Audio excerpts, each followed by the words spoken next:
الحمدللہ وکفا وسلام علی عبادہ الذین اصطفیٰ۔ خلاصہ پارہ نمبر 13۔ حضرت یوسف علیہ السلام کی بعثت پر بادشاہ کا قاصد آیا، ان کو باہر بلا لیا گیا۔ بادشاہ نے اپنا خاص بندہ بنا لیا۔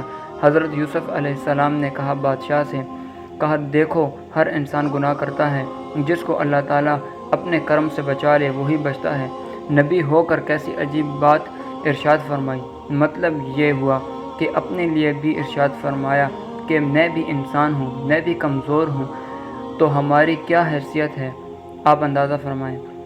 بادشاہ نے آپ کو اپنا قریب بنایا تو آپ نے فرمایا، یہ جو پورا نظام ہمارے حوالے کرو، اللہ تعالیٰ نے مجھے علم عطا فرمایا ہے اور حفاظت کی سمجھ بھی عطا کی ہے، میں اس کو سنبھالتا ہوں۔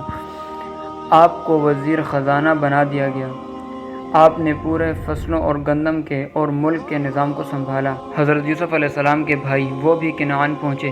جب پتہ چلا کہ وہاں کا بادشاہ ہے جو غلہ دیتا ہے، لینے کے لیے آئے۔ ان کو غلہ دیا اور پہچان لیا، لیکن وہ نہیں پہچان سکے، وہ تو بڑے تھے، حضرت یوسف علیہ السلام بچے تھے، اب بڑے تھے، اس لیے وہ پہچان نہیں سکے۔ پھر فرمایا تمہارا بھائی کدھر ہے؟ کہا ایک بھائی اور بھی ہے۔ پھر فرمایا آئندہ جب آؤ تو اپنے بھائی کو ساتھ لیتے آنا، ورنہ میں تمہیں غلہ نہیں دوں گا۔ جب وہ چلنے لگے تو حضرت یوسف علیہ السلام نے ان کے پیسے غلے کے اندر واپس رکھ دیے، ان کو پتہ نہیں چلا۔ جو واپس پہنچ گئے تو حضرت یعقوب علیہ السلام سے کہا دوبارہ ہم جائیں گے تو ان کی شرط ہے کہ اپنے چھوٹے بھائی کو بھی لانا۔ جب غلہ کھولا تو اندر سے پیسے بھی موجود تھے سارے۔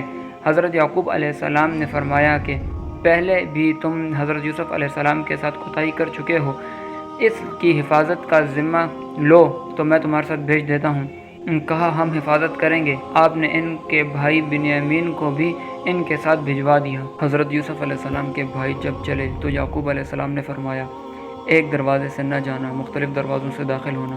ان کا خیال یہ تھا کہ یہ بہت خوبصورت ہیں، کہیں ان کو نظر نہ لگ جائے۔ پھر جب ایک دروازے سے گئے تو حضرت بنیامین الگ دروازے سے گئے۔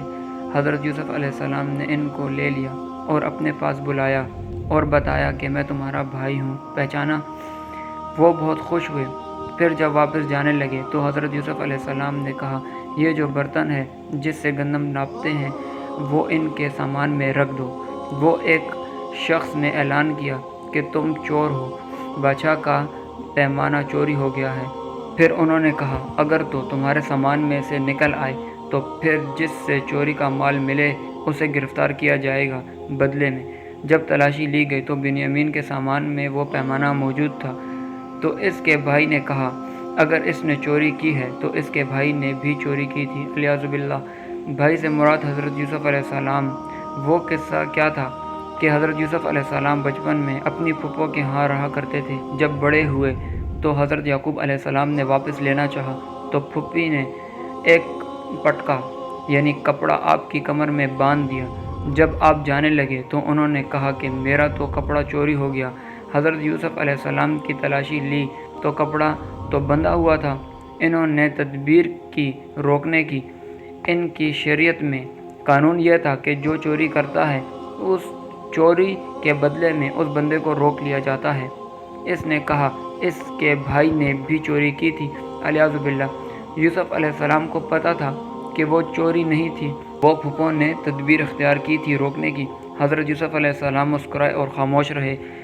خیر بنیامین کو روک لیا گیا اور یہ لوگ چلے گئے، اور جب واپس جانے لگے اللہ اکبر، انہوں نے بہت کہا کہ اس کے والد ہیں، بیمار ہیں، کمزور ہیں، آپ مہربانی کریں ہم میں سے کسی ایک کو روک لیں۔ انہوں نے کہا کہ میں کیسے کسی اور کو روکوں، ہمارے ہاں قانون ہے کہ جو چوری کرتا ہے اسے ہی روکتے ہیں۔ خیر یہ واپس گئے تو یہودا نے کہا میں نہیں جاؤں گا، پہلے بھی ہم نے یوسف علیہ السلام کے ساتھ ایسا کیا تھا اور اب بنیامین کے ساتھ معاملہ بن گیا، ہم والد کو کیا جواب دیں گے؟ ان کو کہو کہ سچے ہیں، آپ لوگوں سے پوچھیں، قافلے سے پوچھیں، ہمارا کوئی قصور نہیں ہے۔ خیر جب وہ واپس پہنچے تو حضرت یعقوب علیہ السلام نے فرمایا اللہ تعالیٰ دونوں کو لے آئے گا۔ آپ بہت غمزدہ ہوئے، اتنے غمزدہ ہوئے کہ 40 سال ہونے والے تھے۔ جدائی میں آنکھیں آپ کے سفید ہو گئی تھیں، رو رو کے بچوں کے غم میں۔ بیٹوں کو فرمایا میں تمہیں تو کچھ نہیں کہتا، کوئی شکوہ بھی نہیں کرتا، اپنے اللہ سے میں مانگتا ہوں۔ پھر یہ تیسری بار غلہ لینے گئے۔ کہا بادشاہ سلامت، ہمارے پاس چند پیسے ہیں، زیادہ رقم نہیں ہے، آپ مہربانی فرمائیں اور ہمیں غلہ دے دیں۔ حضرت یوسف علیہ السلام نے فرمایا تم جانتے ہو تم نے اپنے بھائی یوسف کے ساتھ کیا کیا تھا؟ انہوں نے کہا اوہ تم یوسف ہو؟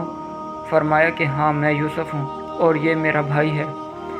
اور اس وقت یوسف علیہ السلام نے فرمایا میں تمہیں معاف کرتا ہوں، کوئی ایسا معاملہ نہیں، بس تم واپس جاؤ اور میری قمیص والد کی آنکھوں پر لگانا۔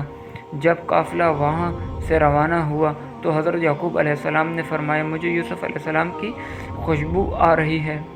یوسف علیہ السلام کی قمیص ان کی آنکھوں پر لگائی تو وہ بینا ہو گئے۔ یوسف علیہ السلام نے فرمایا تھا والد کو لے آنا۔ یوسف علیہ السلام کے والد اور ان کی والدہ اور یہ 11 بھائی مصر میں داخل ہو تو قرآن مجید کہتا ہے وہ سجدے میں گر گئے۔ خواب کی تعبیر آج سچ ہوئی 40 سال بعد۔ نبی کریم صلی اللہ علیہ وسلم کا معاملہ بھی تقریباً ایسا ہی ہے۔ حضرت یوسف علیہ السلام کو ان کے بھائیوں نے تو بیچ دیا تھا، حضور صلی اللہ علیہ وسلم کی قوم نے آپ کو مکہ مکرمہ سے نکلنے پر مجبور کر دیا تھا۔ ایک وقت آیا کہ حضرت یوسف علیہ السلام کے بھائی محتاج ہوئے، معافی مانگی، معاف کر دیا۔ ایک وقت آیا رسول اللہ صلی اللہ علیہ وسلم کی قوم بھی محتاج ہو گئی، مجبور ہو گئی، معافی مانگی۔ رسول اللہ صلی اللہ علیہ وسلم نے فرمایا کہ جو میرے بھائی یوسف نے کہا تھا آج میں وہ تم میں کہتا ہوں۔ اللہ تعالیٰ فرماتے ہیں کہ پیغمبر کی خبریں کوئی نہیں جانتا، جب یہ معاملات ہو رہے تھے آپ وہاں موجود نہیں تھے۔ اللہ تعالیٰ فرماتے ہیں یوسف علیہ السلام کے واقعہ میں عبرت ہے اور یہ من گھڑت واقعہ نہیں، سچا واقعہ ہے۔ سورۃ الرعد، اس سورہ میں بہت ساری نشانیاں ذکر کی گئی ہیں کائنات کی، ان میں سے ایک الرعد بادلوں کی گھنگرج اور چمک بھی ہے۔ اسی وجہ سے اس سورت کا نام سورہ رعد رکھ دیا گیا۔ یہاں بتایا گیا کہ جیسے قرآن مجید حجت ہے ویسے ہی حدیث پاک بھی حجت ہے۔ اللہ تعالیٰ نے بغیر ستون کے آسمان کھڑا کیا، سورج اور چاند کھڑے کیے، ہر ایک چیز اپنے مقررہ وقت پر چلتی ہے۔ کتنی بڑی اللہ تعالیٰ کی قدرت ہے۔ ملائکہ انسان کی حفاظت کے لیے لگائے، بہت سی ایسی تکالیف ہیں جن کی حفاظت فرشتے کرتے ہیں اور انسان اس تکلیف سے محفوظ رہتا ہے۔ اللہ تعالیٰ نے حق اور باطل کی بہت خوبصورت مثال بیان فرمائی کہ دیکھو باطل ایسے ہے کہ جب بارش ہوتی ہے ایک ریلا آتا ہے جس میں گندگی اور جھاگ اوپر چل رہا ہوتا ہے اور کچھ وقت کے بعد وہ جھاگ اور گند ختم ہو جاتا ہے، اس میں اچھی چیز، اچھا پانی، اچھی مٹی، باقی اس کے نیچے سبزہ اگتا ہے۔ اسی طرح جب آپ سونے کو بھٹی میں ڈالتے ہو تو پانی بن جاتا ہے، اوپر اس کا جھاگ بن جاتی ہے، نیچے خالص سونا رہ جاتا ہے۔ اسی طرح جب باطل ایک بار سیلاب کی صورت میں آتا ہے تو اس سے متاثر نہ ہوا کرو، یہ جھاگ ہے، تھوڑی دیر کے بعد ختم ہو جائے گی اور حق نیچے سے دوبارہ نکل آئے گا۔ پھر اللہ تعالیٰ نے متقین کی 8 اوصاف کو بیان فرمایا۔ نمبر 1، اللہ تعالیٰ کے عہد کو پورا کرتے ہیں، وعدے کی خلاف ورزی نہیں کرتے۔ نمبر 2، جن دشتوں کو اللہ تعالیٰ نے جوڑنے کا حکم دیا ان کو جوڑتے ہیں، توڑتے نہیں۔ نمبر 3، اپنے پروردگار سے ڈرتے ہیں۔ نمبر 4، حساب کے برے انجام سے ڈرتے ہیں، قیامت کے دن کا خوف رکھتے ہیں۔ نمبر 5، اللہ تعالیٰ کی رضا کے لیے صبر سے کام لیتے ہیں۔ نمبر 6، نماز کی پابندی کرتے ہیں۔ نمبر 7، اللہ تعالیٰ نے جو رزق دیا اس میں سے خرچ کرتے ہیں، چھپ کر بھی اور علانیہ بھی۔ نمبر 8، بد سلوکی کا دفاع حسن سلوک سے کرتے ہیں، یعنی برائی کا بدلہ برائی سے نہیں، برائی کا بدلہ اچھائی سے کرتے ہیں۔ سورہ ابراہیم، اس سورہ میں حضرت ابراہیم علیہ السلام کے قصے کو بیان فرمایا، اس لیے اس سورہ کا نام سورہ ابراہیم رکھ دیا گیا۔ فرمایا کہ اللہ تعالیٰ نے قرآن کو آپ کے اوپر نازل فرمایا کیونکہ تاکہ اس قرآن کے ذریعے آپ لوگوں کو گمراہی سے ہدایت کا راستہ دکھائیں۔ آگے فرمایا کیسی ضدی قوم تھی کہ کہتی تھی کہ تم نبی ہو، عربی ہو، تم پر وہی عربی زبان کے علاوہ کسی اور زبان میں آتی تو ہم مانتے اور اس سے پتہ چلتا کہ کوئی معجزہ ہے۔ اللہ تعالیٰ نے بات سمجھائی کہ وہی کا مقصد بات سمجھانا ہے۔ جس قوم کا نبی ہوتا ہے اسی قوم کی زبان میں وہی اترتی ہے، تو نبی کی قوم عرب ہے تو عربی زبان میں ہی وہی آئے گی۔ دیکھو کتنے آسان سی بات ہے، اصول بتا دیا کہ اللہ تعالیٰ نے کی نعمت کا شکر ادا کرو، اللہ تعالیٰ اس نعمت میں اضافہ فرما دیں گے۔ یہاں اللہ تعالیٰ نے مثال دی ہے کہ ایک اچھی بات کی اور ایک غلط بات کی۔ فرمایا کلمہ طیبہ، کلمہ توحید اور کلمہ ایمان ہے، اور کلمہ خبیثہ اس سے مراد کفر اور شرک ہے۔ حضرت ابراہیم علیہ السلام نے اپنے بیٹے کو اور ہاجرہ کو مکہ مکرمہ میں چھوڑا تو وہاں اللہ تعالیٰ سے دعا مانگی، اے اللہ اس شہر کو امن والا بنا دے، اے اللہ مجھے اور میری اولاد کو بتوں کی عبادت سے بچا لے، اے اللہ دنیا کا رزق یہاں پہنچا دے۔ یہ دعائیں مانگی۔ آج اللہ تعالیٰ نے ان کی دعا کو قبول فرمایا۔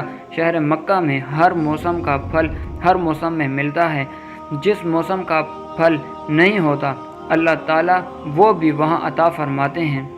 سورۃ الحجر، یہ 13واں پارہ ختم ہو رہا ہے اور آگے سورہ حجر کی ایک آیت ہے جو 13ویں پارے کے آخر میں ہے۔